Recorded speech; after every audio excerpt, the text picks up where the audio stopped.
आंगो साननानै गावदां बै अखाफोर बादि आंनि नोंखौ अननाया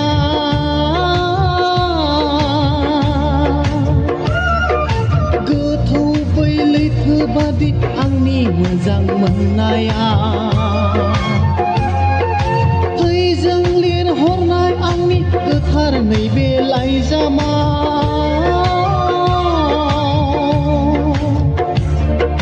लुफाव जोब्बाय फिथिखा अननाय नोंनो जिउआव नागिर नागिर नागिरब्लाबो मोननाय नङा नों जिउआव गोथार गोथार आंनि बादि अननाय मुलुगाव नागिर नागिर नागिरब्लाबो मोननाय नङा नों जिउआव गोथार गोथार आंनि बादि अननाय मुलुगाव